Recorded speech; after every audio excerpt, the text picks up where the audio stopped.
नमस्कार, मी पंजाब हवामान अभ्यासक मुक्काम पोस्ट गुगळे धामणगाव तालुका शिरूर जिल्हा परभणी। आजपासूनचा परत एक शेतकऱ्यासाठी अंदाज येत आहे। सर्व शेतकऱ्याला सांगू इच्छितो की राज्यामध्ये आतापासून 13 जून आणि 14 जून दरम्यान आणि 15 जून दरम्यान दररोज भाग बदलत पाऊस पडणार आहे, म्हणून हा अंदाज लक्षात येत आहे। सर्व शेतकऱ्याला सांगू इच्छितो ज्यांच्या शेतामध्ये एकच ओल असले तर तुम्ही पेरणी करायला हरकत नाही। पेरणी करण्यासाठी चांगलं पोषक वातावरण, म्हणून हा अंदाज लक्षात घ्यायचा।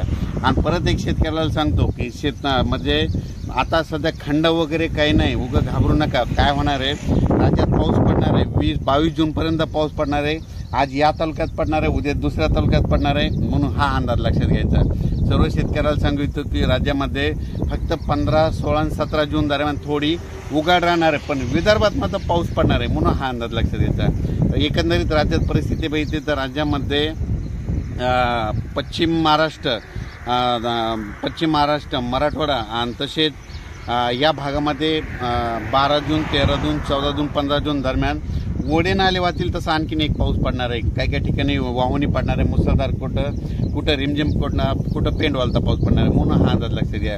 विदर्भातल्या सर्व शेतकऱ्यांसाठी आनंदाची बातमी, विदर्भामध्ये आज म्हणजे 12 जूनपासून आज विदर्भामध्ये बऱ्याच ठिकाणी पावसाला सुरुवात होणार आहे आणि त्याच्यानंतर विदर्भामध्ये देखील पाऊस वाढत जाणार आहे आणि विदर्भाची शेतकऱ्याची पेरणी देखील ह्या 20 तारखेपर्यंत सुरू होणार आहे, म्हणून ही विदर्भात शेतकऱ्याची आनंदाची बातमी।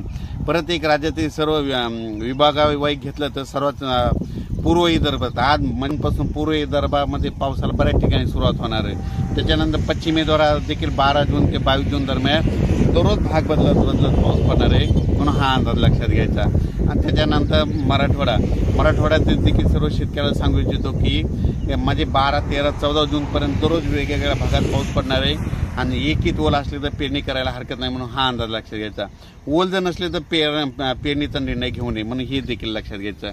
त्याच्यानंतर सांगायचं झालं तर सोलापूर, सातारा, सांगली, नगर, नाशिक, धुळे, जळगाव, त्याच्यात बुलढाणा, जालना, परभणी, अमरावती, अकोला, हिंगोली, वाशिम, नांदेड, लातूर, बीड या भागात देखील ह्या 3-4 दिवसामध्ये चांगला पाऊस पडणार आहे, म्हणून हा अंदाज लक्षात घ्यायचा।